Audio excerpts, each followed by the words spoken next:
welcome back to your biggest conversation, the conversation of time, space, environment, and people. This, let's be real. And the panel, of course, the beautiful and the bold. And also the people who don't go to the gym. All of us. All of us are here. Exactly. I'm your host, Yo Charles Otina, alongside the beautiful Dr. C here, the winemaker, but tonight it's not going to be about me. I am going to start by saying, posing the introductions and just stopping for a minute to celebrate and to honor and recognize that a legend has gone. Yeah, and we are not talking about a politician. We are not talking about one of those people in Kenya. Giorgio Armani, a fashion icon, has just passed away at the age of 92. Yeah, he, for those who may not know him, at least we all know him for the power suit, you know, with puffs and all that. He simplified the office wear to make it more fluid and all that. So for women, he actually was a revolutionary.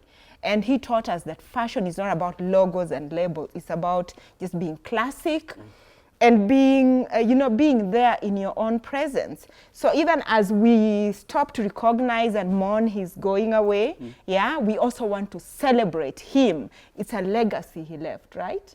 In the world of fashion. Why don't we pour so some wine? Let's pour some Samantha wine to celebrate Giorgio Armani. Exactly, I should do that as Maria. And by the way, let me say, this is a Kenyan designer. Her name is Tunu. She has a store on Yaya Center, second floor. I buy a lot of things from her. So today I said, as I celebrate a designer, I'm not going to wear a foreign designer. There are many ways we can celebrate him. We're celebrating his works, but I'm celebrating a Kenyan designer. Tunu. This is beautiful, right? Sure. Cheers to that. Yeah, cheers. Exactly. Cheers. Let's cheer. CEO. Let's cheer Giorgio Armani to Giorgio Armani. All right, go ahead, Maria. man. Yes. And who are you? Oh. Who are you? And I'm Maria, as simple as that. Very- Today I'm very simple. Ah. Yeah. And I'm the red flag of this panel. Simon says. Yes, flag. indeed. Simon. Yes. What do you mean red flag? You're wearing red Yes, or I'm the red flag. You will see if you know. He is Just- actually a red flag. Yes, you will know. And but then, see, there's a red flag that's actually governing us here in Nairobi. Yes. Will you tell us this story? You know, these 2 weeks have been very interesting. One, I was away, I was traveling, and but when I was in the midst of my travels, I saw that the Nairobi governor, Johnson Koech His name is Koech. Sakaja, Hey? let me call him in his three names, Johnson Koech Sakaja, the man who runs the city and mismanages the city of Nairobi. The MCAs decided that they wanted to impeach him and get him out of City Hall. I mean, not hall, City Hall. Because City Hall is not just what we see. It is a mess where everything goes, everything and everyone. It's just a cartel system.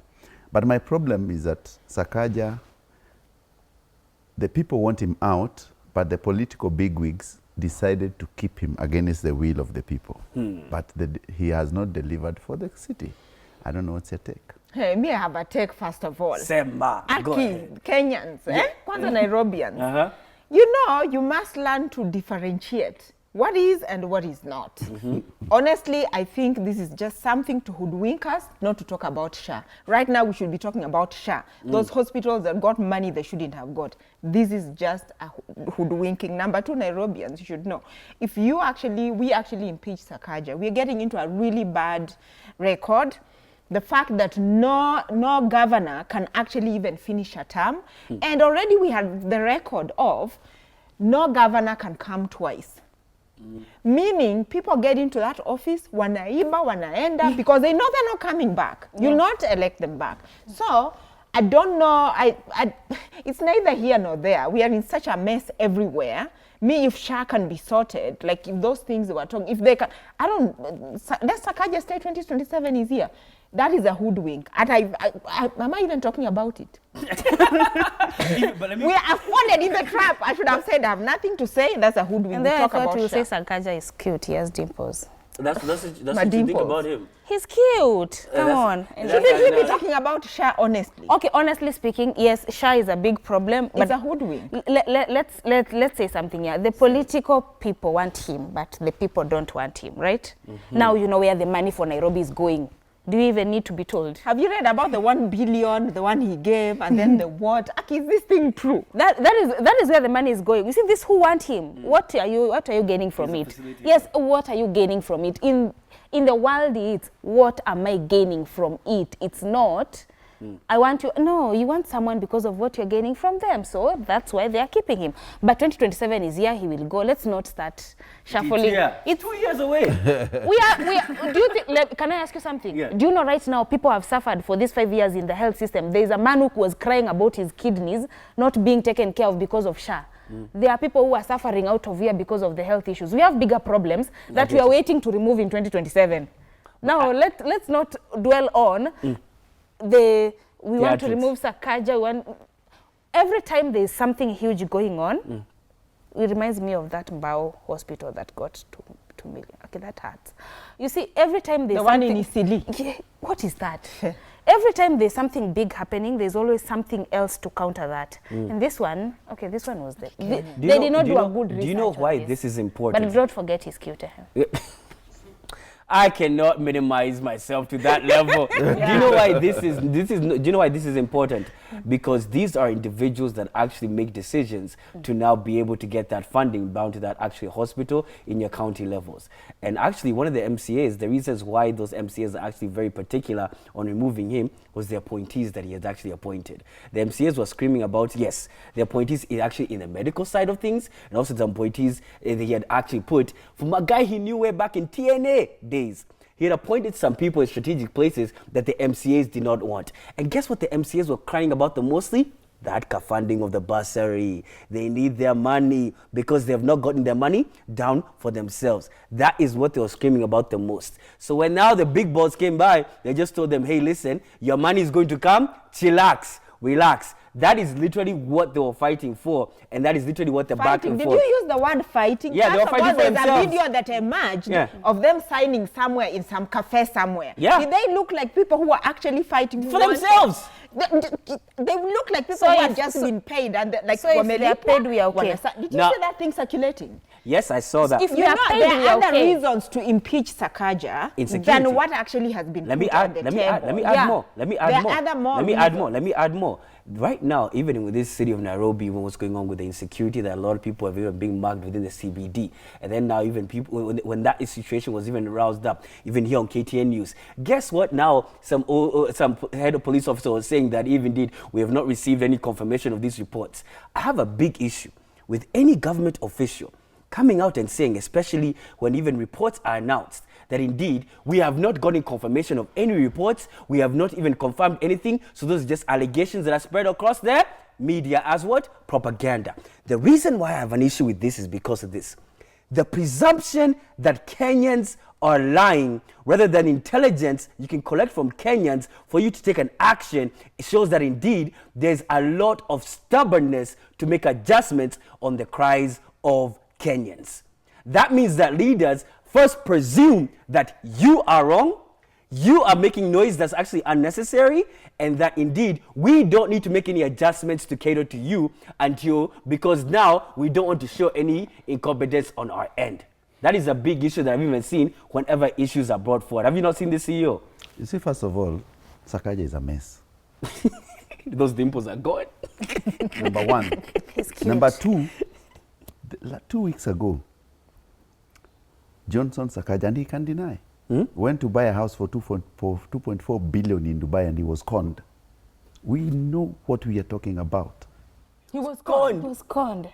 So let's start 2.4 billion. I'm telling you, and we will not allow this city to be run by cartels. Because anyway. you said one term. Listen, for me when I was speaking, chill. When I was talking, you were quiet. Just chill. We want to unpack this thing. We want to unpack this thing. Johnson Sakaja left this country to go and buy a house for 2.4 billion in Dubai. He was conned. Let him deny. Number one. Number two, Johnson Koech Sakaja has not delivered anything to the city of Nairobi. We didn't elect him to sit pretty and show his dimples to the public. We elected him to deliver to the people of Nairobi. And we will not mince our words in this show. We will not. Keep it real. We will keep it very real with him. Go ahead. As a governor of this city, he has performed worse than Sonko, worse than Kidero, worse than the Badi Commission. You don't paint for us city with those pavements and you think that you're delivering for us. Kidero performed at least. We will not allow Johnson Sakaja to run a county and bribe the MCAs and bribe the political party leaders and let Nairobians wallow in lack of security, water, lack of electricity, health, and many things, and help.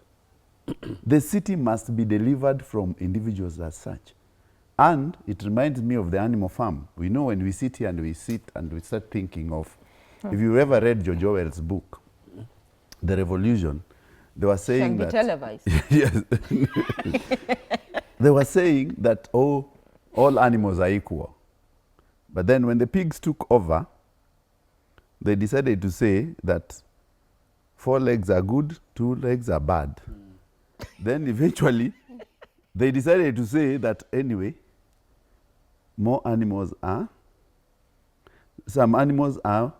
all animals are equal, but others are more equal than others. This is what Sakaja is telling us, that what Nairobians want is an issue. I need just to go and see the political leaders, give them their money, and you guys, you wallow in your problems in this city. We were saying, if he's a man enough, if he wants to stay in that seat, deliver to the people. But if you cannot deliver to the people, let the MCAs kick him out. We have My time issue to bring with them that out. is, my issue with that is that even the MCAs themselves are not coming in with clean hands. But they're coming They're not in. coming in with they have an agenda. But There's been a lot of reports that these people are being paid on the side. The kind of money, like, honestly, where are they going? Okay, it's a good thing they're buying in Dr. Dubai, C, because they'll not enjoy that money in this But city. Dr. C, if the political leaders did not whip MCAs to a certain route, they would have impeached the guy. very fast. They didn't want the money. When the money came, they had no issue to pick it because they had said, we do not want your money. They took 12 hours, the whole From evening 8 to 10 p.m. to the night, Yeah. saying, we do not want this guy. 10 p.m. Sakaja knelt down in front of Raila Odinga to convince his party MPs, MCAs who are So many. this 400 million, which moved to I don't know how many billion story that we've had, is it true or not? No, the question is, if now you are going to make money because anyway, your party leader has said this guy can't move. So why would you not now, and you're being forced to tell him to stay? That's what happened. Well, the party leader is also making money out of it. Of course. Yeah. So So it's Kenyans, more like he's serious. trying you're to just pay on your people. own. There's Yeah. being on your own and the We- fact that You're on giving your a own. governor But the one guy term, must go. it's like come, still He go. must go. How? If his people have been paid not to impeach him. We will still impeach him. At least in the time of Kidero, Yes. Kidero tried to make Nairobi great. Yeah. Yeah. Live, love, and whatever Nairobi on tourism. And he But planted Kidero grass. there were Kidero matatus that would take people to, yes, like really making Nairobi, and we did do some projects about making Nairobi great, but this is tourism. And now when we are talking about tourism, and especially some of this high-end tourism, there's been a lot of talk, and I must say I really agree on the fact that this high-end tourism is not even benefiting the locals and benefiting Kenyans. So for example, the other day there was one of these activists who went to stage, there was an international tourist lodge that was launching, and he went to stage a protest. Reason being, this money is paid in uko juu tu, it's just passing us. Yeah, so the only thing when these people come here is the vegetables, the what, the soda, the what they drink here, but the money stays overseas because the owners are actually overseas. That is problem number one. So we actually don't benefit as locals. And part of benefiting, if you travel to a country, for example, like Italy, let me tell you, hotels, most hotels don't cook. You sleep in the hotel, you may just have breakfast, lunch you will have in a restaurant, and if you don't reserve early, then you never stay in the hotel. You walk around, you shop, and you do everything. That brings me back even to some of the local brands. You go to Mombasa here, people are doing these all-inclusive. So you stay in the hotel, it's like a fattening something. Yeah, you eat breakfast, lunch, dinner, everything is all inclusive. The visitors never get out of the hotels. Therefore, the local population, other than the waitering jobs that they get, actually if they get at all, the money is not going into the local. So therefore, what we are trying to, I'm hoping we can have this conversation, whether you agree or not, but at least we sensitize people the fact that, look, this thing is not benefiting us. Anyway, we're not even getting those 20 million tourists. Egypt is getting like 1 million. But even if it's that 1 million, no one is actually benefiting. Other than the park fees and all that, no one is benefiting. Maria, since you locked yourself up in a hotel, coming back from vacation, but then welcome back. Go ahead. Okay, first of all, I've never booked a full board in any hotel. I prefer having lunch somewhere else. Yeah, because you get to know the area. But this is true because I remember there's a hotel in Malindi that has a lot of people coming in. I love that hotel though, but it's not owned by a Kenyan. It's really not owned by a Kenyan. So there are so many hotels that are good, they offer well, but they're not owned by Kenyans. So it means you're not gaining anything. But this is to say that when it comes to Kenya, if we are doing business as locals, first of all, it's really hard for us to afford to get such hotels, for us to say that so many hotels are owned by us because we can afford to own those hotels. Because most of them you'll find that they're either owned by politicians or international people because of the money that has to go in the hotel. However, I would encourage this hotel, these international hotels, to have an opening whereby they have locals coming to showcase their things for the tourists who are there. Like, we are guests here, but can locals have maybe one dinner? We also have some presentation for locals to come and show us what they do, what they are selling. That would be good. Like, I would like to see those Masai shukas sold by locals to come there, not them having them in their hotel for you to buy from there, because actually it's really expensive to even buy the aka sweater from inside because it's still owned by the same people. And that's why you find that international people will have chains of hotel rather than for us locals, you own one. It's really hard for us because life is expensive for Kenyans and the taxes are high.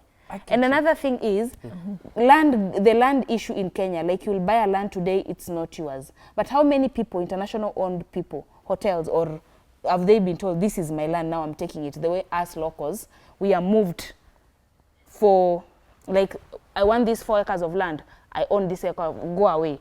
Then someone comes and builds something there, and us who own that small plot of land, we don't own it anymore. We don't appreciate our own. And that is a problem in this country. If we did, there would not be a problem whereby they... And then another thing is we are actually encouraging colonization because it feels like we are still being colonized because we are not the ones who are running our country. But let me just correct something. Go ahead. Regarding the story. It's not even about ownership, but you're right. Yeah, we need to own some of these things.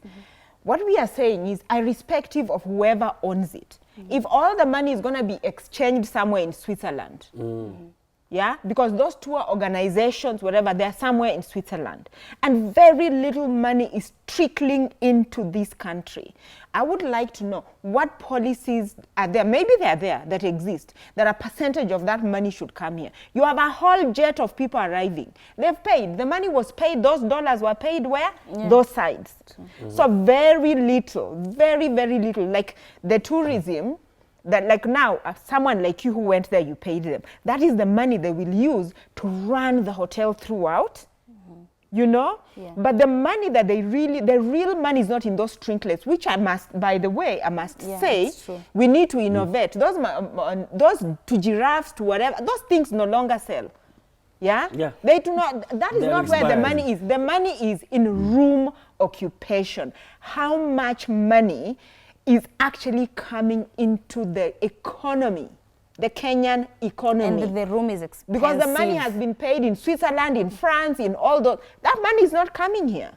True that. Yeah. And you know they stay for long because they can come for a whole summer vacation. Yeah. You know, Branson can, anybody can own what they own, but is that money coming into Kenya? That's the thing. Is it actually coming here? So what do you thought quickly? For me, I don't have a problem with the whole setup because Gosh. I don't. You don't have a problem with the fact that people wanajifungia kwa mahoteli? Let me tell you why I don't have a setup. Because technology, for a very long time, this is a whole way. If you're going to change it, then it has to be a government-to-government system. Because one, and I'm saying this because I don't have those, you know me, I talk on statistics and numbers. Okay. You understand? Me, I talk on statistics, numbers, and the money. I don't just say, it happens, yes. But remember that the number of tourism in this country is 1 million who comes in. And this 1 million, the highest number of population of tourism are locals, Kenyan population. And there are guys who visit our places more and spend more money in East Africa. So there was a time we were highly dependent on the European tourism. Yeah. We were highly dependent on it. And as days go by, you can see that that dependency has been going down years and year and year. And if you want to check, you can check the number of hotels and the low seasons they're suffering from right now. If you go to Mombasa today, you'll find that a whole hotel, and that's why most of these hotels have been shut down, because even those people who are coming to this country have found an alternative way of spending their money. Yeah. Technology has given them an advantage to come and see through booking.com, this is expensive, I can go and eat out. And many people go to Airbnbs are full in Mombasa, and the hotel like White Sands probably has a few numbers. These are a lot of full. Those ones are full. The technological grace has changed the dynamics of how we play this game. It is not the same anymore. That's true. So the money is not in the hands of private people. It's not but in the hotels, but in the private people. In the private people. And that's why when you look at the numbers, I like drilling down my numbers and see how many Airbnbs in Mombasa are making lots of money, or even these hotels. That's why Hilton shut down. That's why Serena is the one remaining. That's why Intercon shut down, because there is no tourism who want to stay in these hotels because they're staying in cheaper, local, and they can buy their own food. That is so true. The hotel industry, the big chain hotel industry is suffering big time because they're dependent on the finances of a tourist who comes in. And that tourist has become too clever because he can see through this social media and what. And you can see reviews. They are told, you can go in Kenya, these guys will sell you a plate at 2,500. You can go somewhere, it's 1,500. The locals are selling. And that debate has been cancelled and just sorted out. Technology actually changes how this money will engage with us. That is the truth. Go ahead. Yeah, and I just want to add something. So this is not just a Kenyan situation only. You know, in countries like Egypt, Egypt gets like 20 million tourists in a year. We are getting 1 million, so even we should just shut up. But it's true, we should just shut up. There's countries like Spain also, where there's such a problem of over tourism. Yeah. In some countries, our problems are different, but there are situations where you have so many tourists coming until they outprice the locals. You know, Venice, France even, they treat you. You go to France, people are just, you're being treated like that. Not because you're like everyone is, because there's such a problem of over tourism. Yeah. In a lot of other countries, like Spain, in Barcelona, the other day you saw people are rioting. In Portugal, locals are saying, you know what, we don't want you guys. That's true. Even you notice this, even lightly on a lighter note, even places where you actually have a high-end resort, and you notice even just the places around there, maybe the price of fish or other things are slightly overpriced. But if you go just a little bit further, now becomes the normal price. So this is common that you notice, but when it spreads too much, then the local area, then local people have to travel to find the now normal price food. That's when it becomes a problem. That's us keeping it real. And So that's what I was saying. Remember that I told you guys I got someone from Chicago who watches our show. yeah. Oh. Yeah. Yes. And you can see the idea is that people really understand what we say here, but as tourists, they will tell you they like Kenya because there's a variety. When you come for the first time, you stay in a hotel. The next day, you come back, you say, no, I'll go to the Airbnb and all this. You don't even need to pay there. And there's a massive reviews of locals or those guys who are coming from different countries who are saying their experiences about staying in Kenya, and they are sending those messages back. Yeah. So this cartel of putting money in those accounts will end. That's true. I need to try an Airbnb in Coast once. You do. Oh, by the way, I North need Coast. to. I was in North Coast the other day, All right. and let me tell you, oh my God, the hotels. They have some of the. I stayed at White Sands, which is I must say, the hotel that is really maintained. Many conferences and all that. I could count the number of Muzungus, and it's supposed to be a high season. But it's part of the reason. Even the Uber guys were telling me that White Sands is the only hotel doing very well. The other people are staying in Airbnbs. Most hotels have 100%, closed. Yes, they're closed. They're closed. Let's go on a short break. We'll be right back on Let's Be Real. Yeah.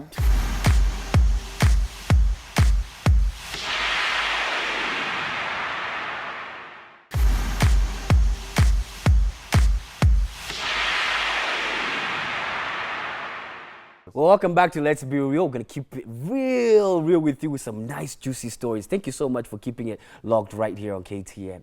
Maria, please tell us what's really going on in these schools of ours. What's up now? Those schools, this is the first story that I think I'm in support of. So there's a... Support. Okay, go ahead. There's a student who was caught chewing and then was sent home and asked to bring chewing gum worth 16,800. Okay, first of all, I don't know what kind of chewing gum that was because I know the ball ones are cheaper, but this student was told to buy chewing gum for the entire school. That was what the suspension said. And the parent came out to complain about that. And okay, for me, I'm not even going to, before I comment about the story, I would think that 16,800 is an exaggeration for a chewing gum, but the punishment was not bad. So what do you think? The punishment was not bad. That's what you're saying. Yeah, it wasn't. Here's why I say there's a lot of foolishness within our school, and also there's a lot of foolishness within which how even we treat even students and teaching even this is how you see the mannerism amongst Kenyans. For example, the punishment here was purely just out of just instilling authority and showing you that indeed this is what you're supposed to do, this is the boss, and instilling out of fear. You see, this is the kind of punishments that you get even throughout even high schools. You told even that you jumped the fence, you go home and bring back another roll of another so many rolls for everybody. Or you stole this particular pen, go bring 10 times more. You see, whenever you unleash a punishment onto a child that is not actually for the sole purpose of teaching a lesson, but the sole purpose of instilling authority and fear, you're not actually training, you're instilling fear. And that is now what you see duplicated across even many Kenyans when you see even in different sectors. When you see it in work sector, you see how Kenyans even lead with fear, and how many bosses lead with fear, not bosses leading with leadership. That's why you see even this leaks out even with the work scene, even you see it even leaks out in the political scene. You see our politicians lead with what? Instilling fear and not necessarily accountability of the actions that they've done. This trickles down, and this is the foolishness that we have as Kenyans, thinking that when we impart this kind of punishment, we are teaching a lesson. You're not teaching any lesson. You're literally now giving punishment to a mother who cannot pay school fees for a child, and the child is outside and she's in Form 4. That is also, imagine that foolishness. To a child who actually, she is now literally PK. PK! Are you serious? Because she had a PK in her bag. And literally now she apologized because of that. That's when you know that indeed, this is not someone willing to teach a lesson. This is someone willing to instill authority and to show you that indeed, you are the scum of the earth and you do what I say and you do it when I say and you jump when I tell you to jump. Not only you jump, you ask me how high. And that is literally now what you see a lot of times even duplicated within the workplace. These are things these are the small little traditions we Kenyans have and we pick up on and we implement even in our own businesses. You will notice it even in your own boss. If you have that boss who does not necessarily care even about what you think, they care about imparting their authority on you and not necessarily being a guidance and a teacher and someone who actually even helps somebody even grow. We are not in the system of actually teaching kids how to think of themselves to grow. We're in the system of instilling fear for compliance. Let me say something. That is a fact. Let me say something, Simon. In this same country, corporal punishment was banned. Yeah. Now we do not beat students in school. We are not supposed to suspend them because the ministry has an issue with that. We are not supposed to expel them because you have to write some reports that are too many. The owners of the schools actually treat parents like customers. So if a teacher is the one who is in the wrong, the child is never on the wrong. And to a point that a parent does not care about authority anymore. Today is PK. Tomorrow it will be something else. Let me give you a case in point. There was a child who was found with, you see, blue band. They go with blue band in school. That child digs blue band, puts drugs inside, covers the blue band, puts it in the sun for it to level up, covers it and goes, so you just open the blue band. It's well sealed, right? We are trying to protect these children from the simplest things. These are the rules of the schools. Follow or get the consequences because the teachers' hands are tied. Who is parenting these kids? And let me tell you something. The generation that had fear, at least they behaved in workplace. At least they behaved in the society. Right now, we have a lot of rude, mannerless children walking around because their parents will defend every action. And those are the same parents who are not parenting. These are the same parents who are totally absent. They do not even care how the child is. What are they doing? They are overcompensating by ensuring that I provide, I listen to you, I give you, and a lot of news and stories going around of how you're going to be gentle and raising children who do not know the rules, who do not follow any repercussions, who do not care about the consequences of anything. What is the result of that? The day they will be told no, mental health issues. The day they will be told that now you cannot have what you think you can have, they kill themselves. Why? Because we are trying to make sure they are not scared. They would rather be scared. They would rather be scared and learn that there are rules in the society rather than being lenient to them. Because today we are talking about PK. I'm not seeing the PK. I'm seeing this parent the next time ataitwa because I don't know what's wrong with Kenyans. We want the society to be okay. We still want the society, the children to be taken care of. They should not be scared. Let them be scared. Let them be scared but behave. Fear does not instill obedience. Fear, it doesn't. So this child has to pay for all the sins. You know, that's how you're sounding. Like, buying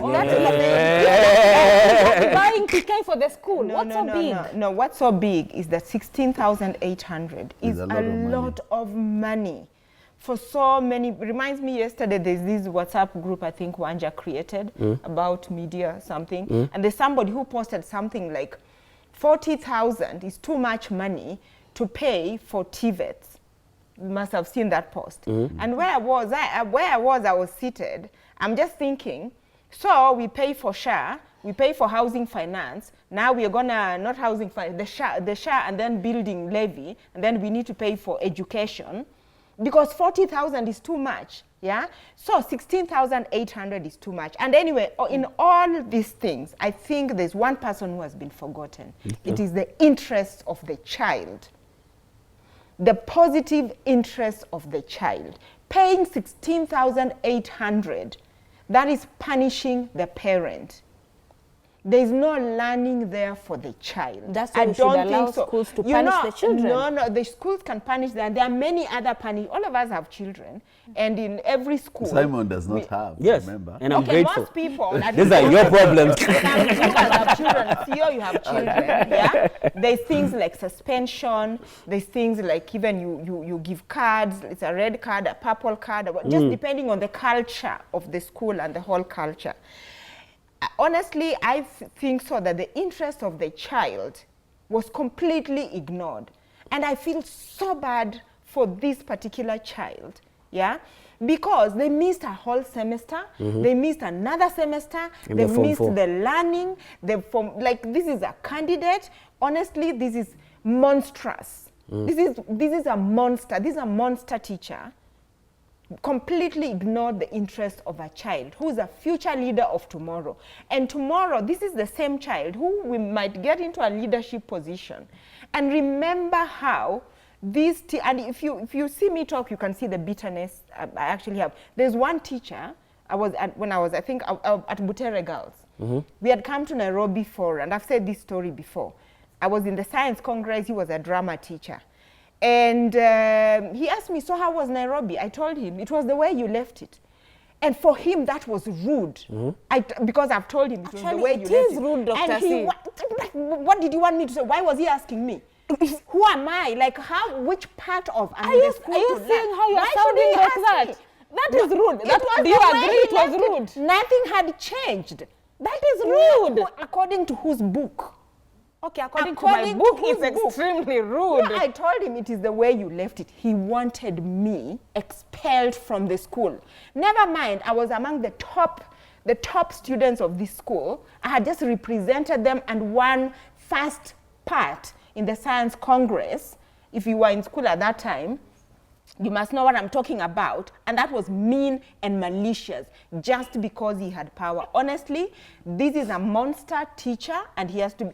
I should have told you to kneel down I wish the he can whole get day. a good lawyer. The whole day. I should have told you to kneel down the whole day. How do you tell me is the way you left it? You would have knelt down the whole day. No. You would have. Please. Do you know the worst punishment I ever got in school was comb your hair while singing worship? You see, that's Because what you I want to hurt. You see, this one was hurt. Now you want to hurt other people. Yeah? Singing Kunada. I think this, I think this child needs to get a good lawyer. I feel it's such a level of injustice that has been committed on this child that I cannot even fathom. Actually, we are babying our kids. No. You know, it's always very interesting to see how the reaction. Dr. C, we are sorry that I don't know where she is. But that was rude. That's not rude. And Maria, you sang, eh? Yeah. Coming here What did you do? At the assembly. At the assembly. at the assembly. Yes. Yes. And the people who are washed naked in the assembly.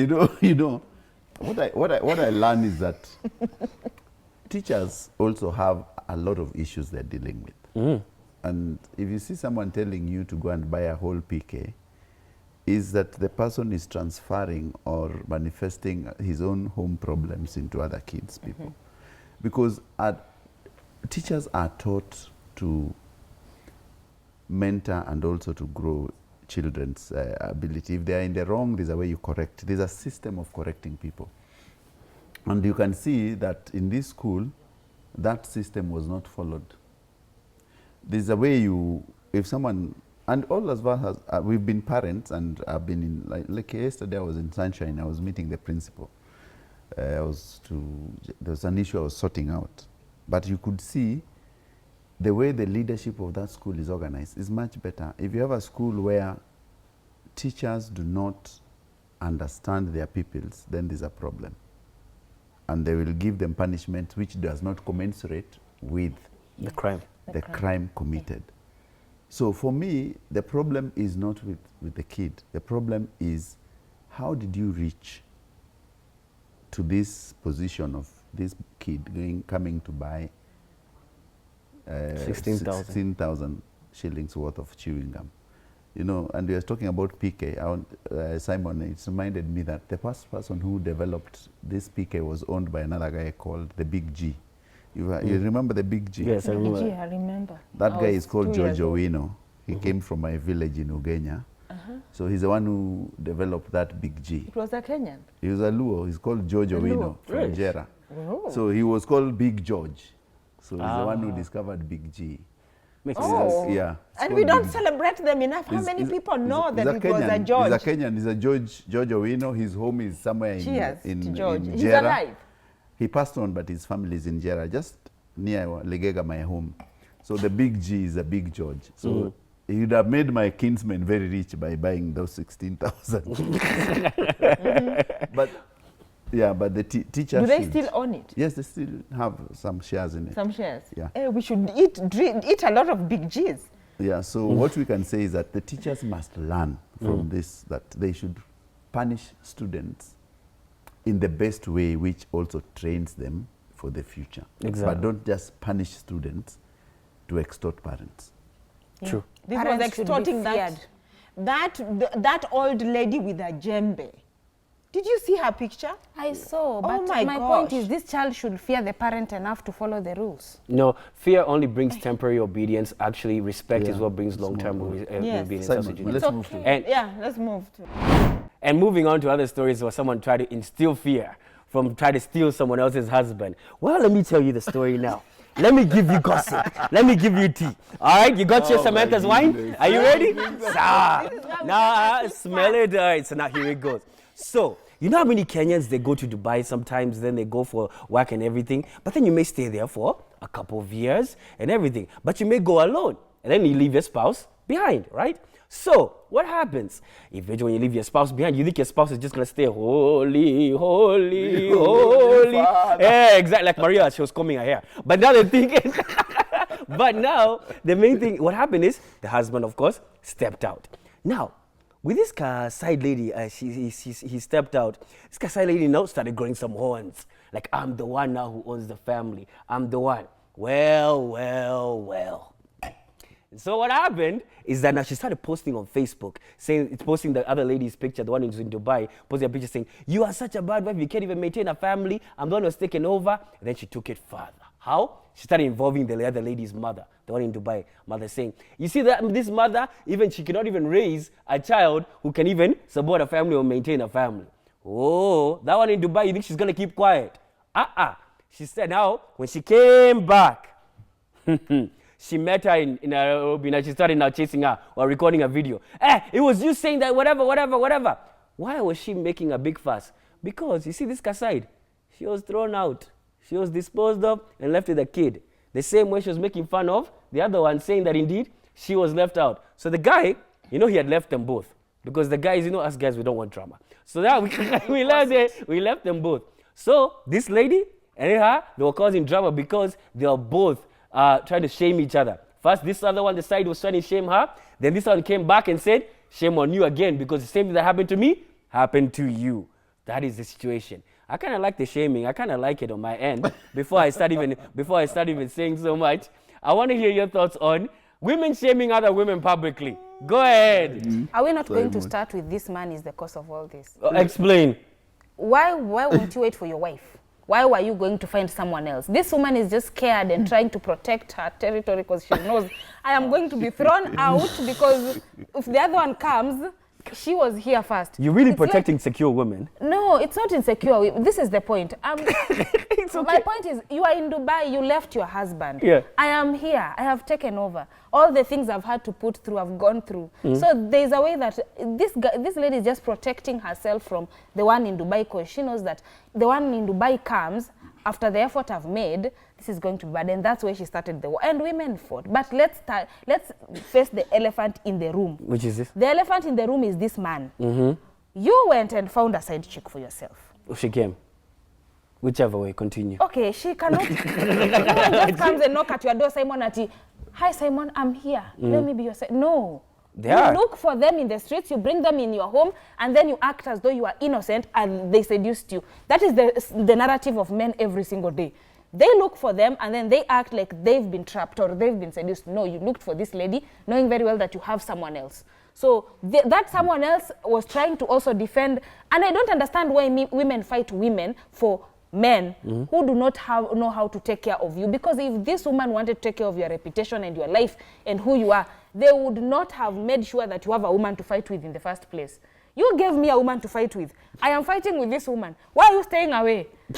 If it's me, Maria, let me say it. Say it. I'm not going to fight another woman. I'm going to fight that man. That's what you fight? Yes, I'll fight that man because he's the one who started the war. Even though, let me, okay, go ahead.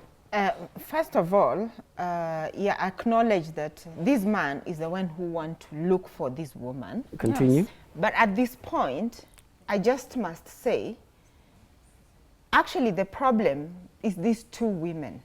Say it, preach. If you notice, these women are fighting in public. They're on social media. They've shamed themselves. They've brought all this bad disrepute on them. We still don't know who the man is. That's the problem. I like that. We don't know who the man is. The man this is the man is problem. seated somewhere. He's probably even busy seducing another one. We're drinking Samantha's wine. So, yeah. So, what am I saying? I'm just saying that women, we need to learn to value ourselves. Yeah. In such a way that this man, why would you fight over a man who is already proven that he's complete, total useless? Just leave him alone, just move on. But even though I have to say what I noticed, this lady was saying, why were you getting all the photos of myself? Why did you start then abusing? Yeah. But a lot of women actually do that, fighting over a man. Yeah. I don't think women should actually fight over a man because this man, he's already been what he is. But even though I have to say something. Say it.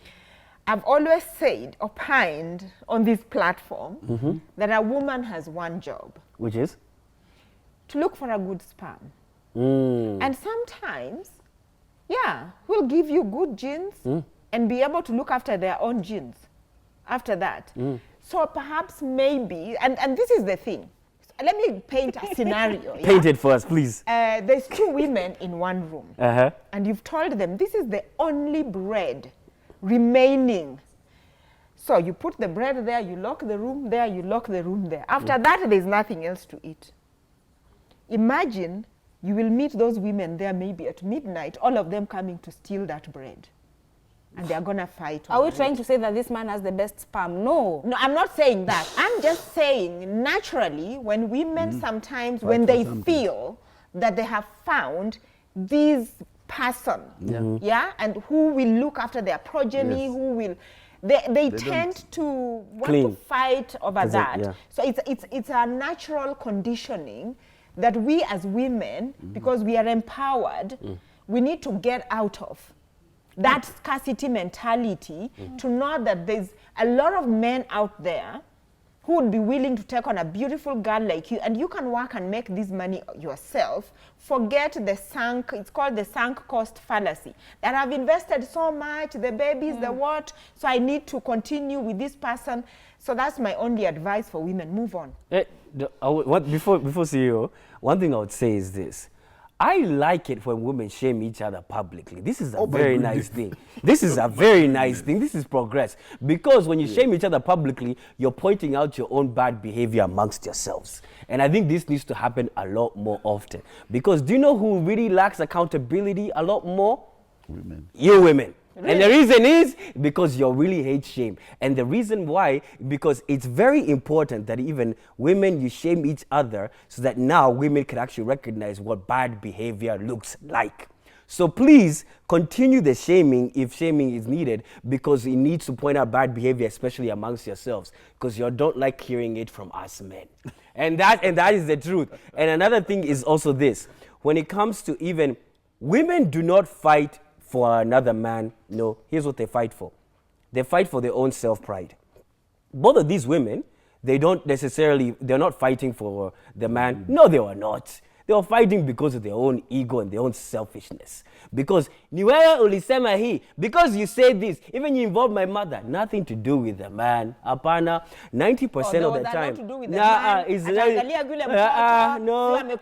Nothing. It's usually being honest. A lot of times socially, a lot of times even you notice, when women are fighting amongst each other and then they say women are fighting for a man, they're not fighting for the man. They're fighting because they don't want to see any public shame of them losing someone. Not necessarily because the man is of value, it's because they want to say that indeed, I did not lose this man to you.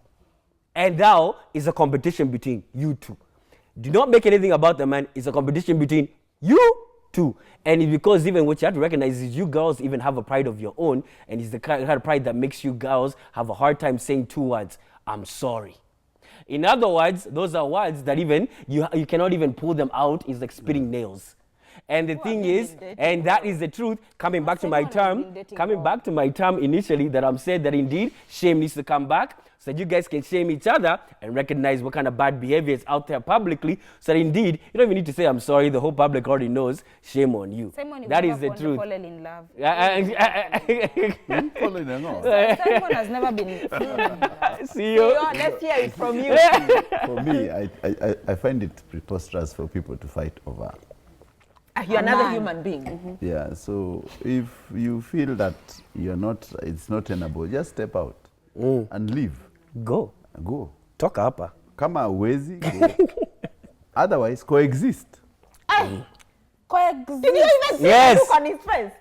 Good answer. What? Coexist. At coexist? Yes. Coexist. With what? Peacefully. You see, that's the problem with men. You see the problem with men. What is They that are a showing problem? They are showing it openly. That's a problem. And by the way, Why is that a problem? No. CEO, at this point, let me tell you something. Yeah. What Say I it. learned yesterday, It's coexist. We this can't. Dunstan Omari has now a YouTube channel called something Pilot. And yesterday I was hearing him say, actually, you, the intruder, who, if you can prove conjugal knowledge, when I go to court to sue this man, because we are supposed to be in one relationship, even you, I can sue you for coming to intrude in the marriage and having conjugal knowledge of my husband. Conjugal You knowledge. should pay, yes. So or the man. By that should be the case. Yeah, no, it is the case. I'm just educating you women out there. Yes. It's Listen. the case. Yes, you can go to court and Hallelujah. so I'm there's nothing standing like up for a lawyer. You Take see, those I laws would to I'd court. advise that man, if it reaches that point, Yeah. just marry the other woman as well. True. No, I divorced you. No. Let's Let's sort our divorce issues. Yes. Then we. Alafu you water can marry. mulipe Let's kwanza. sort You see, it doesn't The most matter if expensive. you didn't go to the church for marriage. No one refuses me to take another woman right now. True. Do you have I a marriage can't. certificate for your current wife? It doesn't She matter. has the rights. She doesn't. Hey. I can get married if I want.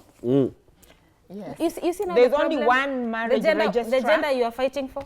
So we are talking about You're married to. committed. You're By married the way, to. Me, I'm never gonna fight for a man. are You're we married. talking about committed relationships? Yes. Or we are talking about committed Yeah. relationship, we've been to church, or if it's traditional, and therefore you can take many more wives, you can say you I are think- auditioning for Dr. C. another wife. But if you... I even think, can I add something? Even Dr. C, I even think it's very important for you as a man to get a woman who can actually even fight for you in your relationship. Because here's what I mean. And here's what I mean. No, here's also... You're fighting poverty or you're fighting here's what men. I mean. And here's what I mean. Because a woman who's vested interest, knowing that indeed what I have is worth fighting for, worth standing up for, and I'm going to stand on business no matter what enemy comes across here, means that is a woman who can actually stay with you through thick and thin. If a woman does not feel like there's anything fighting for, she'll leave you and go. The problem get with with, you- get with no, a woman who can actually Simon. fight. Because The as a fight man, is the- you're expected to fight for her, right? Yeah. You're expected. No, Get a woman gosh. who can go to battle And with you. If you want someone That to is fight it. for you, make it look like a role play. Don't tell me that in real life I'm fighting for you. You would fight for your husband if you fight with him. Fight. With your husband. Yes. Yes. Fight for. Yes. Say it. You not. Say it. I will Say it. not fight for him. Why? I'm saying that on camera. I will not. Yes. No, Maria. Why am I fighting? There's Maria. things you can do Yeah. Maria. to ensure you keep your Family. Yeah. Because it's not only him. Maria. It's not your like family. fighting, not I fighting. am going to do everything See, you want for me to be a good wife. Maria. But don't tell me to start fighting women Maria. for you. Maria. Yeah. When- By a Samantha, I do role playing, but Maria. don't tell me to start fighting for Maria. you. You're in talking to public. your trauma. Maria. Relax. Maria. Can I say something? Maria. See you. When shit hits the fan, Yes. The room stinks. the room stinks. You will fight. No. First of all, if that already starts, Yes. number one, I'm going to look for this Dunstan Omari. Yes. I tell you, tuanze. Tuanze. Na I make sure I even Yes. put a camera or whatever nikufate, I actually get the evidence. Yes. That will be the most expensive nini you'll have ever But done. then they expect the man to fight for them. We- And my Apart- punchline. Let's end the show here. What's your punchline before I say mine? Good. What's your punchline in all this madness? My punchline is give teachers a break, parents parent well, and ensure that every child gets the repercussion of their actions. See, Dr. Z? Mine is just to toss to Giorgio Ramani and just tell people, leave a legacy. Like he has left a legacy. And in legacy means, let's celebrate our own. This is Tunu. All right. All Yaya right. Center. Now for me, my punchline is, every man, make sure you get with a woman who can not only fight for you, but for everything that you guys have built together. That is a woman worth holding down for life. 4 legs are good, 2 legs are better. Exactly. Animal Farm. Some True animals that. are better than others. Some animals are more equal than others. Cheers to that. We'll see you guys Yes. next week, okay? Yeah, see you We'll be next back. week.